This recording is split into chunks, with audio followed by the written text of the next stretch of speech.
Me all time favourite actor ఎవరు sir పోనీ చెప్పండి. మీకు చిరంజీవి గారు అఫ్ కోర్స్ అది తెలిసిపోయింది కాకుండా అమితాబ్ బచ్చన్ గారేనండి. అవునా? ఎందుకంటే ఆ వయసులో ఫస్ట్ చిన్నప్పటి నుంచి అంటే ఎన్టీ రామారావు గారు పెద్ద అభిమాని, నేల టికెట్లు చూసే రోజుల నుంచి. ఆ తర్వాత ఆయన రిటైర్మెంట్ వయసు వచ్చేసరికి చిరంజీవి గారు దూసుకొచ్చారు. చిరంజీవి గారిని పొన్నమ్మ నాకు చూసిన కాడి నుంచి ప్రాణం గది కూడా చూశాను నేను. పొన్నమ్మ నాకు చూసిన తర్వాత ఇక ఆయన అంటే ఒక అభిమానం. ఇక ఆ తర్వాత ఏ చిన్న సినిమా వచ్చినా ఆయన ఉన్నాడు సార్ వెళ్ళేవాళ్ళం. నకిలీ మనిషి కానివ్వండి, చిన్న చిన్నవి కొత్త అల్లుడు కానీ, ముందు విలన్ గా చేసినవన్నీ చూసారు అన్నీ చూసాం. అంటే ఆ యాక్షన్లో స్పీడు, ఆ దూకుడు అది నాకు బాగా. ఇప్పుడు రామారావు గారిని అభిమానించి పెరగడం వల్ల కృష్ణ గారు, సోమబాబు గారు, కృష్ణరాజు గారు ఎవరు కనపడాలి, నాగేశ్వరరావు గారు కూడా కనపడాల. వన్ సైడ్గా ఉన్నాం. వీళ్ళందరూ ఆయన సమకాలీకులు, కాంటెంపరీస్ కదా. అవును. ఆ తర్వాత వచ్చిన కొత్త తరం, కొత్త కెరటం చిరంజీవి గారు. సో అక్కడ ఎన్టీఆర్ గారి తర్వాత మెగాస్టార్ నేను టర్న్ అయింది. చిరంజీవి గారు నేను అనుకుంటాను, చిరంజీవి గారు ప్రతి అభిమాని కూడా ఒకప్పుడు ఎన్టీ రామారావు అభిమాని ఉంటారు. మాస్ హీరో కదా. కరెక్ట్. అట్లా చిరంజీవి గారు అసలు ఎంత ఆల్రౌండర్ రెడీ. ఆ తర్వాత చిరంజీవి గారికి అటాచ్ అయిన తర్వాత ఇక ఆయనతో నేను ముఠా మెసేజ్ చేసే ఆ రోజుల్లో ఒక సీను. ఆయన నాగేశ్వరరావు కలిసి చేసిన మెకానికల్లో లాయర్ వేషం చేశా. సత్యనారాయణ గారి శారద కాంబినేషన్. చిన్న చిన్న వేషాలు ముందు ఉన్నాయి ఆయనతో చేశా. ఇది టర్నింగ్ పాయింట్ అయింది. ఆయన కాంబినేషన్ కూడా చేయలే అప్పుడు. ఆయన యాక్ట్ చేసిన సినిమాలో నేను యాక్ట్ చేశాను. బట్ కాంబినేషన్ చేసింది, రీఎంట్రీ ఇచ్చింది, మళ్ళీ జీవితాన్ని ఇచ్చింది చిరంజీవి గారు. మీరు మెడిటేటర్ కాబట్టి సార్, మీకు జీవితంలో మనం ఎందుకు పుట్టామనే ఇలాంటి ప్రశ్నలు వస్తుంటాయా? అంటే మీరు స్పిరిచువల్గా శోధించుకుంటూ ఉంటారా, లేకపోతే ఊరికే ధ్యానం చేసుకుంటూ కూర్చుంటారా? ఎందుకు పుట్టామని ప్రశ్న ఇంత రాలేదు కానీ, అంటే ఒక కారణ జన్మ ఉంటుంది. అయితే నాకు అనిపిస్తుంది, నేను అంటే I lost my wife on the time of Rangasthalam shooting starts అండి. Sorry sir. 1వ తారీఖు ఆవిడ చనిపోయింది, 4వ తారీఖు నేను ప్రయాణం అవ్వాలి. ఎలా సార్, ఏమైంది సార్? ఆవిడకి షుగర్ బీపీ బాగా సమ్మర్ ఇదైపోయి తగ్గల అసలు. నిమ్స్లో 9 days ఉంచాము. కోమాకి వెళ్ళిపోయి అడ్డించట్టు పైలోకాలకి వెళ్ళిపోయింది. ఆవిడ 1వ తారీఖు చనిపోయింది. 5వ తారీఖున షూటింగ్ స్టార్ట్స్. నాది ఫస్ట్ డే షూటింగ్ రాజమండ్రి లోపల పోలవరం అవతల అక్కడ కొండల్లో. 2వ తారీఖు సెరమనీ చేశాను, కర్మకాండ చేశాను. 3వ తారీఖు అస్తలు కలిపి వచ్చాను. 3వ తారీఖు నైట్ పెద్ద ఇష్యూ, ఇంట్లో వెళ్ళకూడదని పెద్దలందరూ నన్ను అరే ఊరేని తిట్టగలిగిన వాళ్ళందరూ మందలించారు. నాకే ఒక పక్కన ఆపర్చునిటీ వదిలిపెట్టుకోలేని పరిస్థితి. 2 ఆడపిల్లలు, మగపిల్లలు లేరు. వాళ్ళేమో ఆడపిల్లలు వదిలిపెట్టిపోతావా, పిల్లల్ని అలవాటు చేసిపోతావా, ఒక పొలిమేర కాదు ఎన్ని వందల ఊళ్ళు దాటుతావు నువ్వు, రాజమండ్రి అంటే హైదరాబాద్ నుంచి అని మా మేనత్త, మా బాబాయ్ వాళ్ళు కేకలేశారు. నాకేం ఆపర్చునిటీ వదిలిపెట్టలేను, జరిగిన దాన్ని తేలే మనకి, ఇప్పుడు వచ్చిన అవకాశం కూడా పోగొట్టుకుంటేట్లాగా అని చెప్పని నేను అసలు మీరెవరు పెద్దవాదం చేసే వాళ్ళతోటి వన్ సైడ్ అయిపోయా. వాళ్ళు ఇక అందరూ ఒక పక్క, నేను ఒక పక్క అయ్యా. దయచేసి మీరు నాకేం చెప్పొద్దు, నేను డిసైడ్ అయిపోయినా. అసలు మీరెవరు న్యాయ నిర్ణేతలు గారు, నా పిల్లలు. ఒకవేళ మీకు చెప్పినట్టుగా నేను ఊరు దాటి వెళ్ళి వస్తే మా నాన్న ఎవరి మాట వినకుండా వెళ్ళి చచ్చాడు, మా నాన్న అనాథలు చేస్తాడని వాళ్ళు ఏడుస్తారు.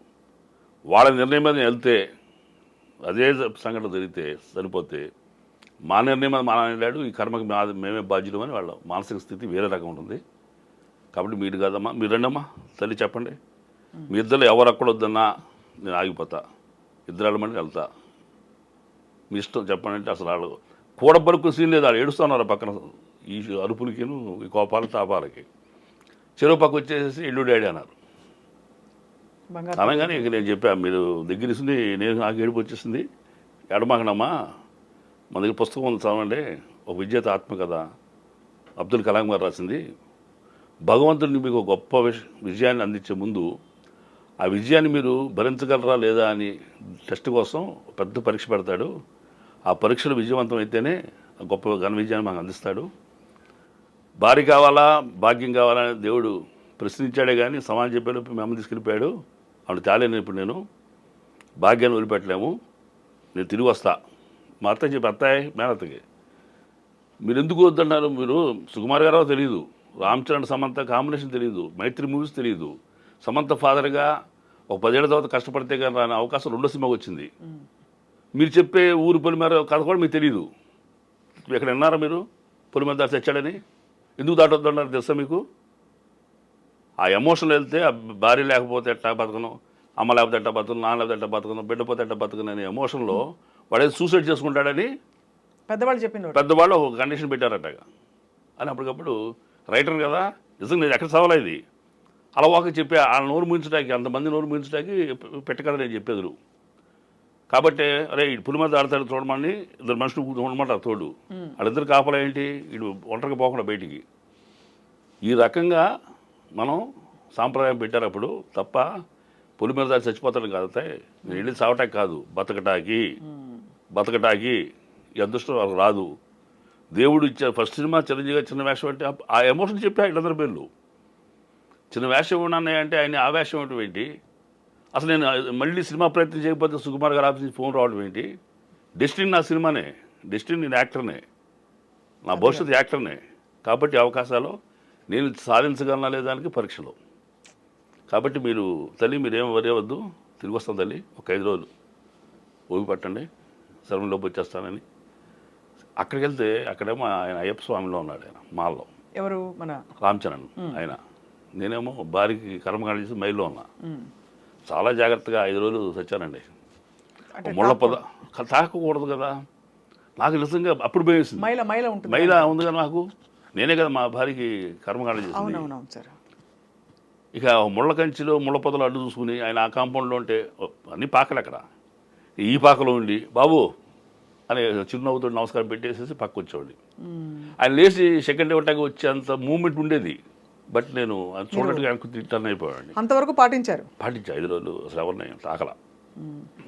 ఇక్కడ తాకి స్థితి కూడా రాలేదు. కానీ అంటే మీరు అసలు ఈ మూఢనమ్మకాన్ని నమ్మనప్పుడు ఈ నమ్మకాన్ని మూఢనమ్మకం అని నేను అనకూడదు, మనకి మూఢమైందని ఇంకోటి అవుతుందని కాదు. ఈ నమ్మకాన్ని నమ్మనప్పుడు ఆ నమ్మకాన్ని మీరు పాటించడం గొప్ప విషయం. అంటే అయ్యప్ప స్వామి ఆయన వాళ్ళంతా భక్తి శ్రద్ధలతో ఉంటారండి. అసలు ఆ మామూలు ఏరు పెడతాక మనం వణికిపోతాము చలిలో. మరి 5:30గా లేచి వాళ్ళ మంచు గడ్డలతో స్నానం చేయటం అంటే అలాంటి కఠోరమైన క్రమశిక్షణ ఉన్నప్పుడు మనం అలవాక నా భవిష్యత్తు కోసం వచ్చాను, నేను నా స్వార్థం కోసం వచ్చా. వాడు బతుకున్నా కూడా కౌలు చెప్తున్నా. నిజంగా ఆ రోజు వెళ్ళింది నేను సినిమాని ఇండస్ట్రీని బాగుపడతాను కాదుగా, నా బ్రతుకు కోసం వెళ్ళాను నేను. కానీ అక్కడికి అతి భయం వేసింది నాకు. రామ్ చరణ్ గారిని అయ్యప్ప మాల్లో రావడం చూసి అప్పుడు శివరయ్య ఇది మీకు బహుశా ఆ కుటుంబం మీద ఉండే కుటుంబ ప్రేమ కదండి. అంటే ఆయన భక్తి దీంట్లో ఉన్నాడు, మనం దాన్ని కీడు చేస్తున్నామా, కీడు చేసినట్టు అయింది కదా నా స్వార్థం కోసం. ఎవరు చెప్పలేదు ఇక్కడ నేను రహస్యాన్ని, ఎవరు చెప్పాలా, చెప్తే వద్దంటారు కదా. అవును, చిరంజీవి గారు కూడా వద్దంటారు ఖచ్చితంగా. పాప కష్టాలు ఉన్న మహేష్ మనం ఇద్దాం సినిమాకి, మహేష్ ఈసారి నువ్వు అని చిరంజీవి గారి దృష్టికి వెళ్ళటానికి కూడా ఇష్టపడకుండా కాముగా మర్డర్ చేసిన మనిషిలో చేశా మా భార్య కర్మకాండని. అంటే నాకు తెలిసిన వాళ్ళు ఎవరికి కూడా నేను నోటీసులో చెప్పలేదు, తెలియజేయలే. అవకాశం పోద్దని భయం. అంటే చెప్తే అర్థం కూడా కాదు సార్, అంత అమాంతం పరిగెట్టుకు రావాలని అనుకునే వాళ్ళు ఉండొచ్చు. అంటే ఇప్పుడే అయింది కదా, కొంచెం ఇంట్లో ఉండి బాధపడాలని అవును చాలా మంది ఎవరు ఇష్టపడరండి. మనకి 10 రోజులు 13 రోజులు ఉన్నాయి కదా కర్మకాండాలు కొన్ని. సార్ సమంతతో మీ కాంబినేషన్ సీన్స్ చేసాంగా, ఎలా అనిపించేది సమంత గారి? సమంత ఆవిడ కూడా చాలా డౌన్ డెత్ పర్సన్ అండి. నిజంగా ఆవిడ్ని ఆవిడ వచ్చేసరికి నాకు మేకప్ వేస్తారు ఆ రోజున ఫస్ట్ డే. ఈ కళ్ళలో పుసుగులు పెట్టారో, మొహంతో బ్లాక్ చేశారో, అసలైతే మంచి అందగా అండి. దాన్ని ఇంకా నాశనం చేశారు మేకప్ తోటి. ఫస్ట్ డే మా మీద ఆవిడ పొగొట్టడం ఊదటం సీన్లు చేస్తున్నారు. ఒక పక్కన కూర్చోబెట్టారు. ఆవిడ రాగానే నాగమేష్ గారు మీరు ఇటు రండి అని పిలిచాడు సుకుమార్ గారు. పిలిచి శ్యామ్ ఏదో ఫాదర్ అన్నాడు. అక్కడ చూస్తుంది, షాక్ అయింది ఆవిడ. అంటే ఆ కొండలో ఉండే మనిషిలా ఉన్నప్పుడు నేను అలాగూ చిరిగిపోయిన షర్ట్లు వేసుకుని ఉండేసరికి ఆవిడ చూసింది. నేను నమస్తే మేడం అన్న వచ్చే పక్కకి మహేష్ గారు ఆవిడ వేసి వెళ్ళి నేను షార్ట్కి వెళ్ళిపోనా అని ఆవిడ వెళ్ళి ఆ పొయ్యి దగ్గర కూర్చొని ఆ పొగ గొట్టంతో పొయ్యి ఊదాలి ఆ సీన్ చేస్తున్నారు. ఎంత చక్కగా ఉన్నావే సాంగ్, మాంటేజ్ షార్ట్ అనేది అది. మహేష్ గారు వెళ్ళి మాట్లాడండి ఆవిడతోటి, ఆడితే మనకు కలపాలని. నేను ఆ madam I have seen that movie Khaidi number 150 అన్న. సరే ఇంటి అంది. అది అన్నప్పుడు దాంట్లో మంచి వేషం చేశానండి అన్న. ఓకే అంది. అట్లా నేను కొండోని కాదు, హైదరాబాద్ నుంచి వచ్చిన ఆర్టిస్ట్ని అని ఆ 2-30 ఇంగ్లీష్ మాట్లాడేదో చేసా. అట్లా ఈయన పరిచయం చేయించిందే సుకుమార్ గారు సమంతకి. ఆ తర్వాత చేపట్టుకుని లాగే సీన్ ఉంటుంది పంచాయతీ సీన్లో, దొంగమొండ అని చెప్పి లాక్కెళ్తాను. అప్పుడేమన్నా గట్టిగా మ్యాన్ హ్యాండింగ్ ఏమన్నా హార్ష్గా ఉంది మేడం అంటే, లేదు పర్వాలేదని పట్టుకోండి, గట్టి పట్టుకోండి, అయితే ఎమోషన్ రాదు మీకు. అట్లా ఆవిడ ఇది చరణ్ బాబునేమో షర్టు పట్టుకుని నా కొంపలో నీ పని ఏంటో తొత్తు నా కొడక అంట ఇంట్లోంచి దొంగసాటి ఇంటికి వచ్చినప్పుడు కూతురుతో మాట్లాడే సీన్లో లేచి నిలబడతాయి కదా ఫస్ట్ అదే నా నా నా ఇంట్రడక్షన్ నా క్యారెక్టర్. ఆ సీన్లో అతన్ని హీరోని పట్టుకుని రావటం ఇది కొంచెం అంటే యాక్టింగ్ ఎమోషన్లో ఎంత స్థాయిలో చేస్తాను అనేది నాకు తెలియదు. మరి మిగతా వాళ్ళు కూడా తిరిగిపోతూనే ఉంటా ఇన్వాల్వ్ అయిపోయి. మళ్ళీ అక్కడి నుంచి రిపీట్ కాస్టింగ్ మీకు అనసూయ అనసూయ ఆ సినిమాలో ఉన్నారు, రజాకార్లో ఉన్నారు, రజాకార్లో కూడా ఉన్నారు. అవును. సో అయితే మొత్తానికి అలా మీ ప్రయాణం ఏర్పరచబడింది. అవును ఏర్పరచబడింది. డివైన్ పవర్ అందుకు.